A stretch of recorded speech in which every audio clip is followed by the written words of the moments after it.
let's continue, shall we? Last time we had a bit of a touching moment, just bonding, I suppose, if you could call it that, with Saturn in the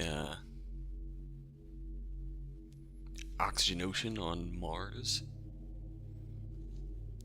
I forget the actual physical name offhand. That's also a clever touch that I particularly enjoy here. How they described Earth, the physical planet, is just called Terra, but it's only called Earth because it's populated by people. That's the name we gave it. That's the culture that took form here on Terra, a culture called Earth. This has just presented a lot of interesting ways of thinking about things that it's refreshing almost. It's quite refreshing. Now, Cradle's Graces sending Kryn Macula to Mars, but it's also a chance for Luna-Terra to take down the trump card.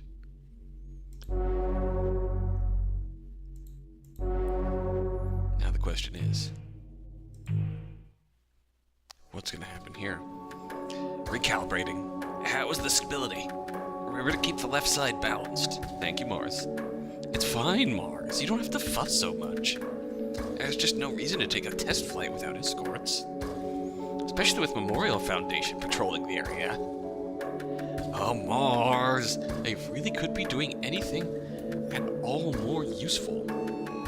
This ship doesn't need protection from anything, even if we're exposing the cores for testing. You know I hate being treated like a princess. But you are important, and your ship is too. It's not fussing and annoying to be looked out for, to be looking out. It is too annoying. I'll be annoyed by whatever I want. Stop being jealous. I'm not looking for an excuse to bump into Luna T. I never said that! Listen to Dr. Nix for once, even if you won't listen to me. Poor Mars, he's trying his best. Look, I'm not escorting you. You win, okay? But please, just be careful.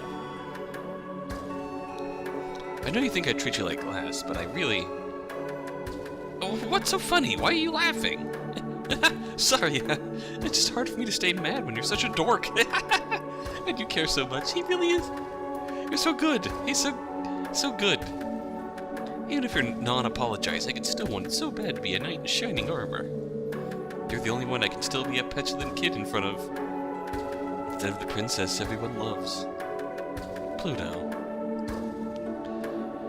Hell, even that little bit of a bonding with Saturn, the information sharing, we know that she was meant, I hesitate to say design, but they described her a few times as literally being grown and developed in a lab. And she was made to be perfect, essentially. But the interesting twist on that is that she was made to be perfect, but even when she wasn't right away, the people in the lab didn't give up on her. Which, on one hand, gives off kind of a bit of heartwarming vibe. On the other hand, there's the feeling that she desperately wanted them to give up on her. And the sort of pressure that being perfect and being the princess of a whole movement kind of puts on you. It can't be very pleasant. So, the reason why these two are so good is that literally she doesn't have to maintain that in front of him. She can be a petulant child. That's just, oh wait, you're just being a brat for fun? I'm mad now. Everyone else gets to be, especially you. Stop making fun of me. It's so fun though. You're so cute when we can make fun of. You're so cute when you're flipping out like this. I can't help it. Remember when, in the academy, when people asked you where I was, they'd say, "Hey Mars, where's your girlfriend?" Okay, yes, launch permission's cleared. You are cleared for takeoff. Get out of here. Ooh?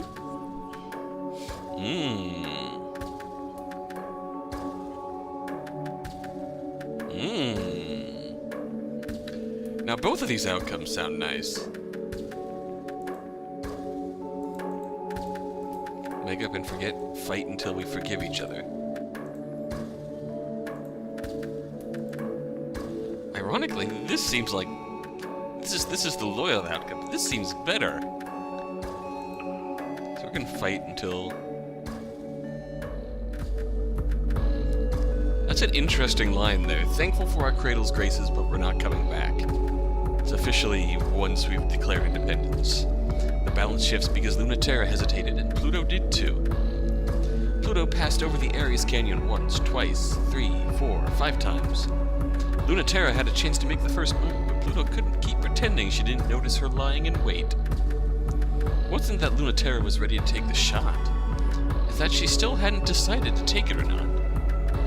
Pluto has been waiting for her to grow up for a long time. She's tired of being the one waiting. There's no time for elegant duels or anticlimactic sniping. When Crud Macula crashes into the canyon, it's the worst kind of fight.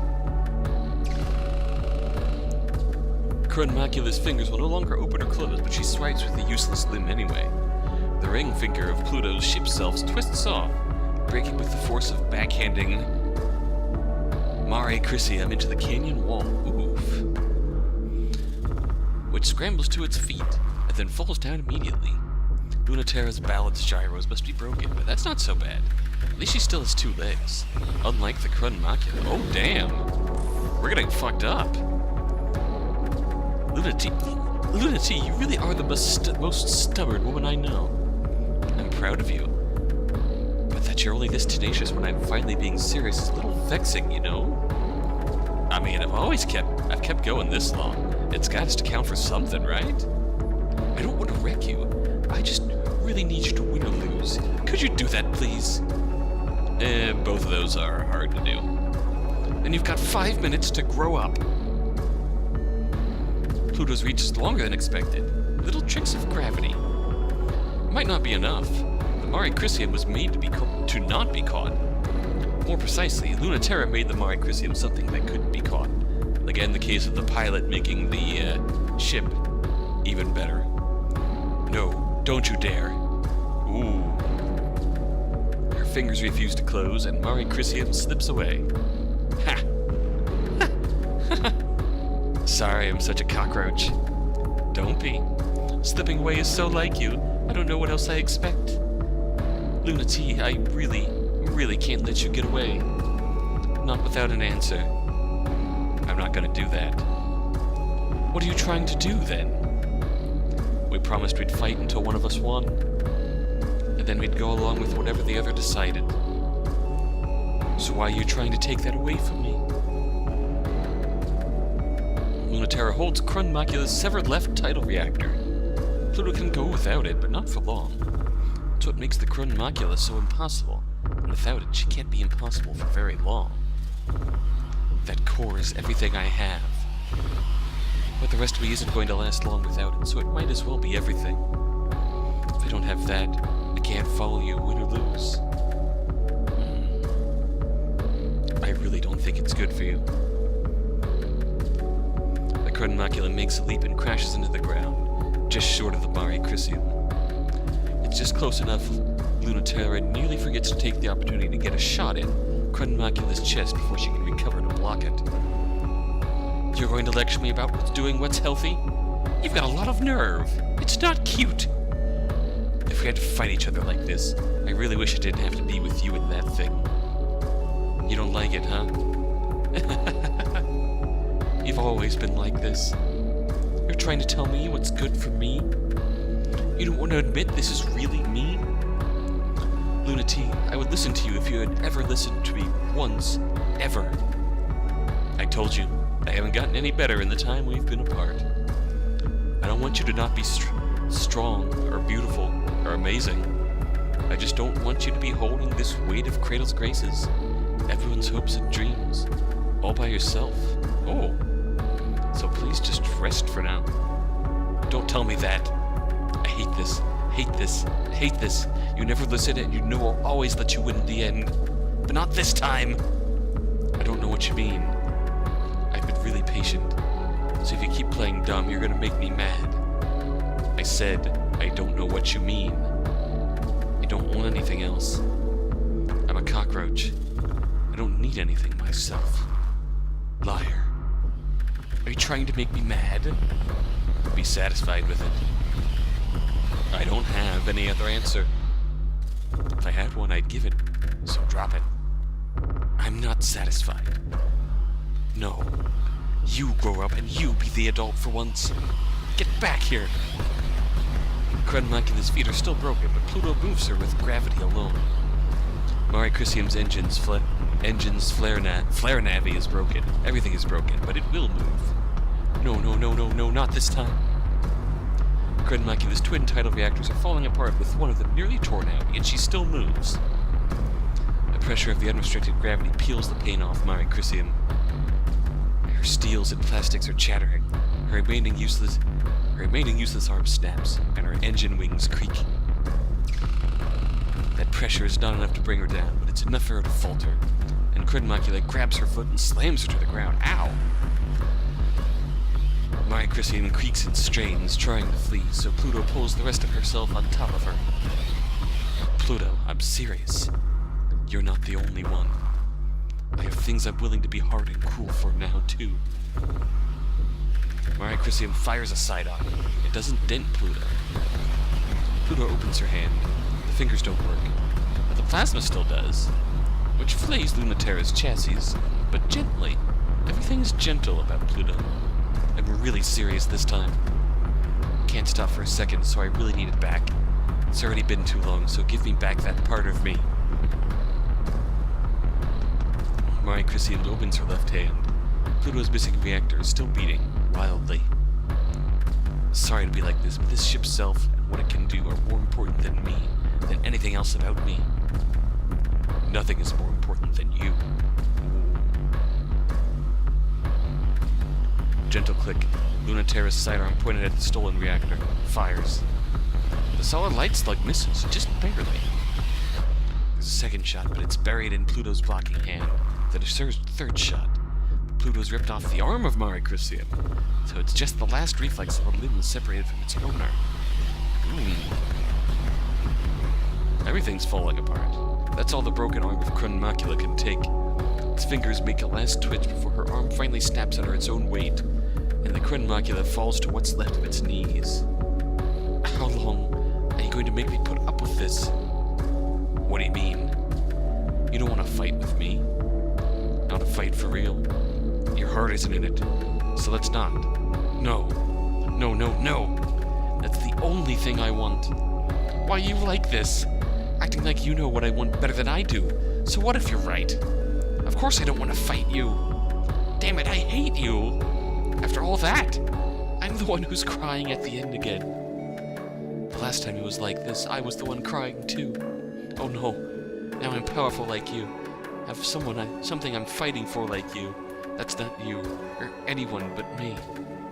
So let me fight for that. Stop protecting me. Stop making me fight for you. It's so easy to fight for you. If I'm not careful, it's all I'll ever want to do.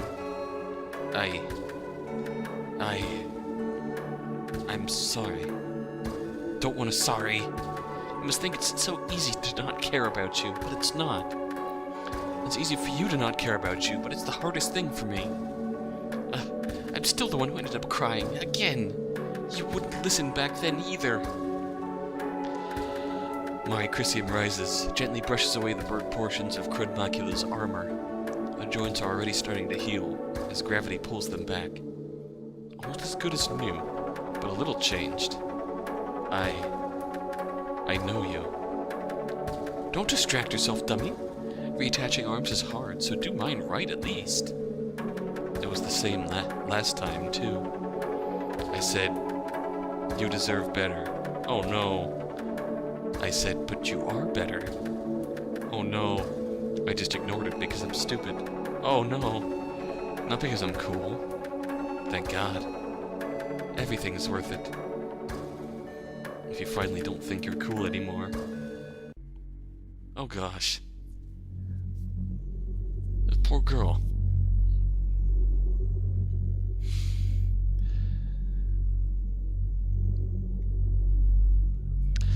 Okay, September 12th, 1963. Oh, we're going really far back.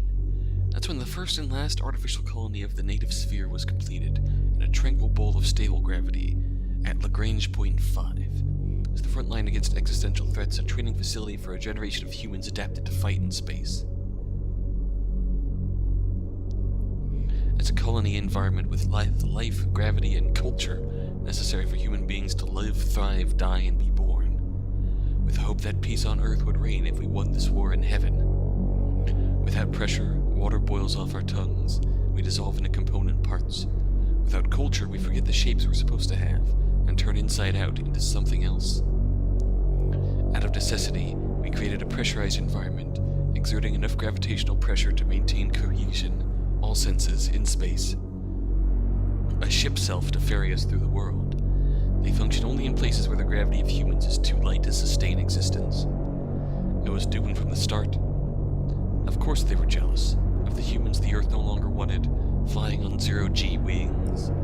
Dr. Nix, Executive Director, Memorial Foundation, Existential Expansion. Is this the Dr. Nix that eventually joined Cradle's?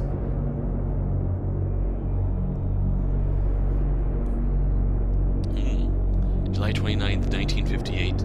That's when the Memorial Foundation International Executive Committee was granted international authority in the spirit of unified human peace and the verified presence of an existential threat outside of the solar system to establish a cultural, military, and scientific response to existential threats. No longer confined to Earth, a growing native sphere where our gravity reigns forever.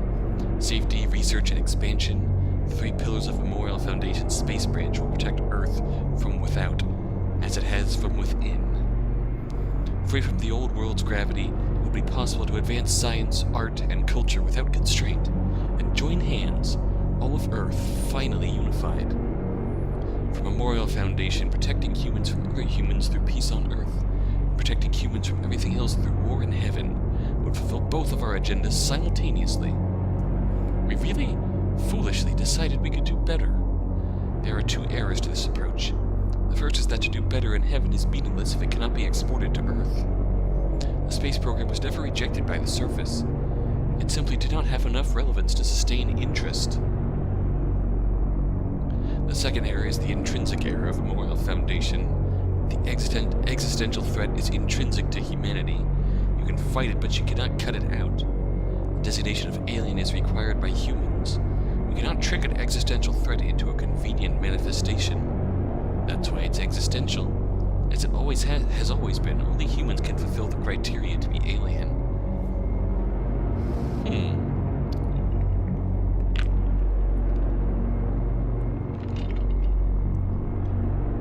So the existential threat.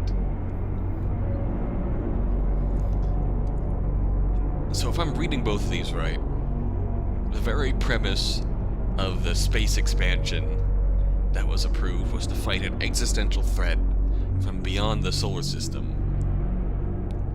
which was intrinsically born from within humans, an existential threat that's innate to all humans, that was, well, not exactly manifested, but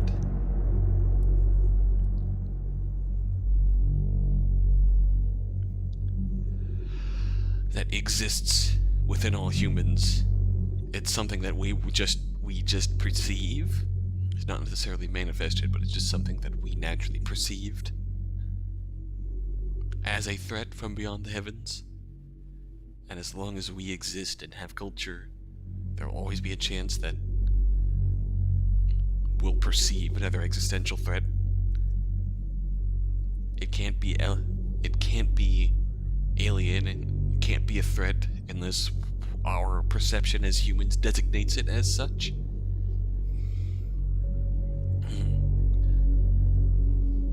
So we heard from Europa, we heard from Dr. Nix, and now, January 2nd, 1980, that's when they blew up the Lagrange colony.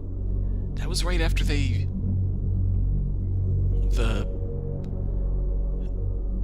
measure was signed to give up on the exploration of space, right? That's when they blew up the Lagrange colony. It was a real shame. It was a green, wet, and very peaceful place. Now it's a very cold, green, wet, and very unsettling place. It's where we did a lot of legitimately incredible things, like create sustainable tidal reactors, new culture, experiment with human bodies and human development, manufacture self-sufficient alter egos for space exploration. Self-sufficient alter egos? We did everything other than successfully combat the unknowable existential threat. Earth and the Memorial Foundation Surface considers that a failure, but in truth they're just not trying hard enough. Through gravity, humans decide what is real and what is not. Humans cannot make whatever they imagine come true. Through imagining, humans chart out what is true. They invent, with human effort, what exists. If an existential threat doesn't exist, we just have to make one. But of course it doesn't work like that. Nothing could be more difficult than creating something alien. Our only reference points are humans, and the idea of something alien is unimaginable, because we cannot imagine outside of those terms. There's a certain degree of misunderstanding needed for humans to successfully classify something as alien. Before they blew it up, we got really close. Executive Director, Memorial Foundation Existential Research.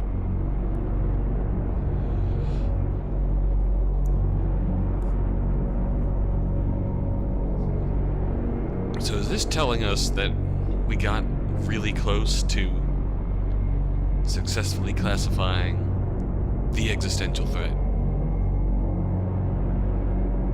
Figuring out this unknowable threat.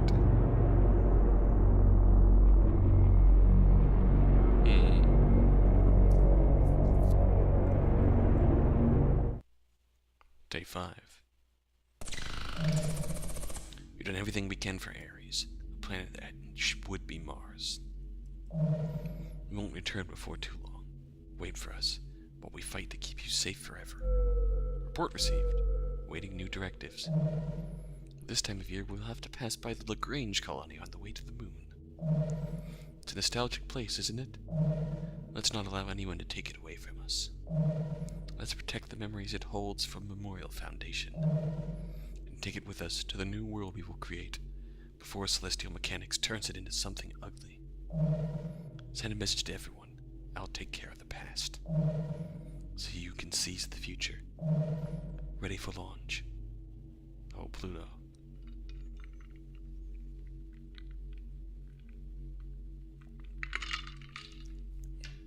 So that's pretty much confirmed. Staying loyal gets you...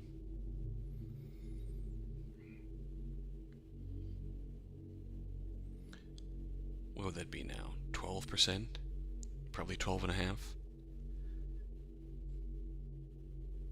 It's essentially 1/8 of 100%. Betrayal gets you 25%. We have mail. Okay. So Nyx was definitely with the Memorial Foundation at one point in time, but before she betrayed them to join Cradle's graces. Even as enemies, you are as hard to understand as ever, Yptis.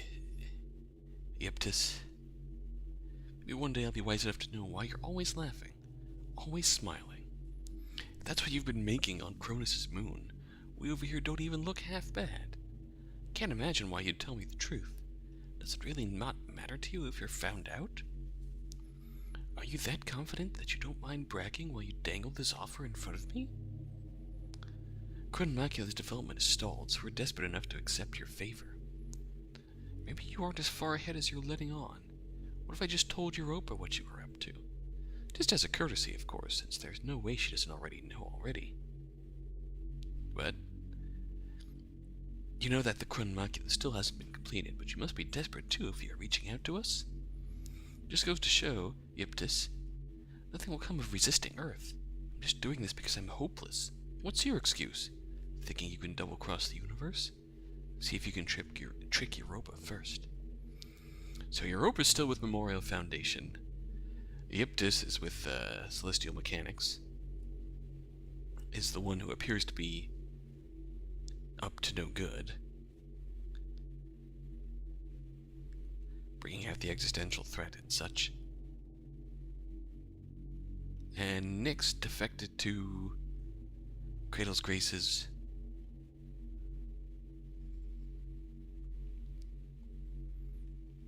just because she's hopeless? That's oh my.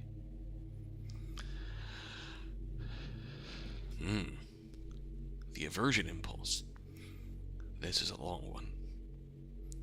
We talk always of the beauty of gravity, but rarely of its cruelty. A force that binds and overwhelms humans. The power that brings us together. But it does not do so with kindness. Culture is power, and hierarchy, and force.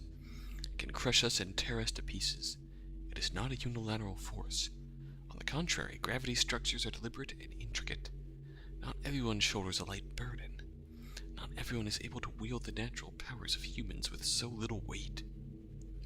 Through gravity, humanity is ruled by its own laws. But this is not the case. Through gravity, humans are ruled by each other. Antimatter, anti-gravity, anti-culture, all exist as a resistive force to this gravity.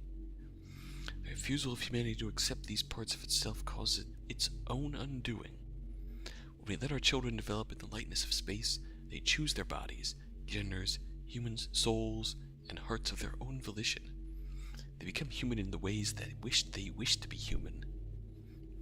The gravitational forces are unendurable to those in space. We can feel the possibilities closing off. Infinity has to become something finite eventually. That's the curse of time. Foremost of the 8 billion curses of the universe arrayed against humanity. The last for death. Conquering them in order is Memorial Foundation's legacy and belief. Every curse overcome and nothing lost. You have to weigh the accumulation, where the end result is a diminished humanity. They're not good at making hard choices. It's hard when you understand what you have to lose so much better than you understand what you have to gain. And so when it comes down to it, that's why we lose, every single time. Only in space can we possibly be free.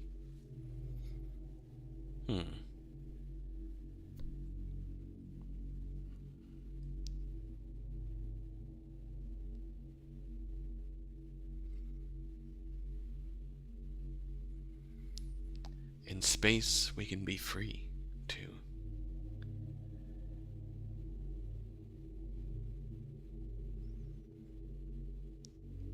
Choose our own bodies, genders, souls, hearts. When you put it like that, Cradle's Graces seems really attractive. And Memorial Foundation trying to bring the rest of the humans in space back under the fold of Earth is just their way of maintaining control, so to speak. Oh, Pluto. You ever think we're being too cavalier about this whole war? But it's not a war. I think a whole bunch of people fighting each other is definitely a war. I don't care if the medium or if ship self is rhetorically distinct from war. That's just a technicality. A bunch of people fighting is a war. It's a war, and war is bad. You're sort of the last person I expected to say something about it, though. Why? Because you love it. It's work. You still love it.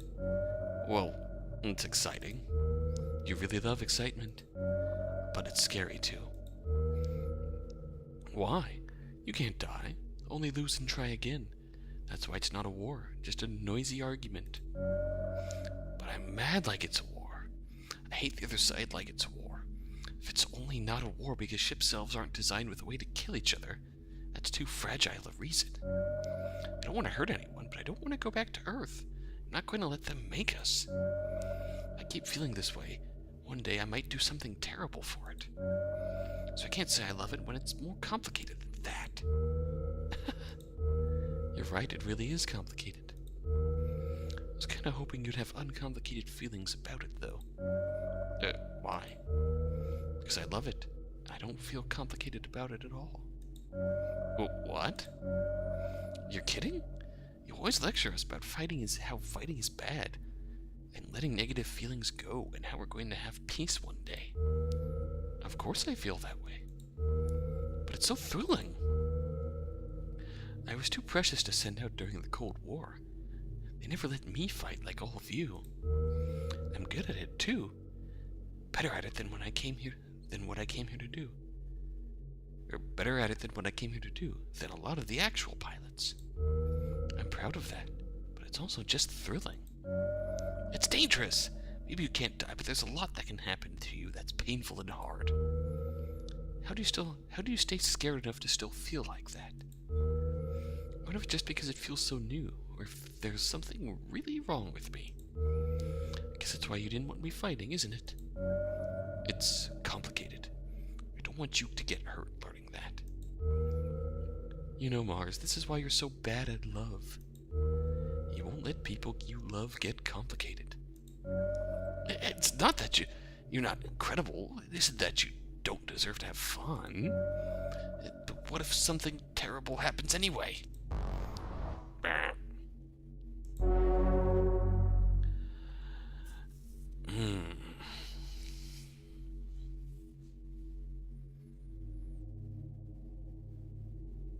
So we have our 2 missions now.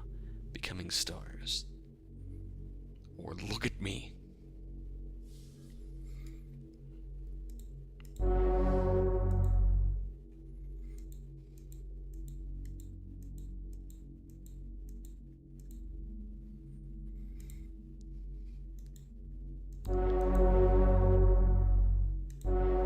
Just to check. We are indeed 37% in line with Cradle's Graces. Really neat logos there.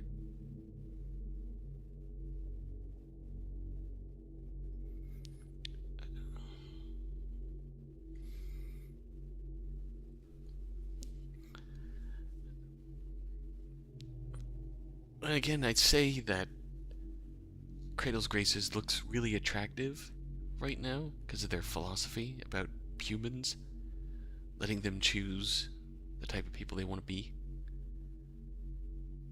That is a really attractive prospect. I'm sure that's a really attractive prospect to a lot of people.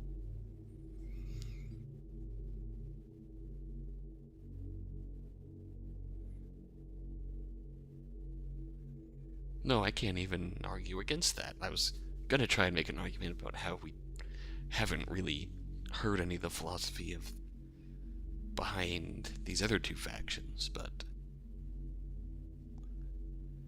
I can't really argue against that. That's just a really good thing. Which we don't want to be shut down. We want to keep living in this way where we can choose what we want to be free with ourselves, be who we want to be without being judged. So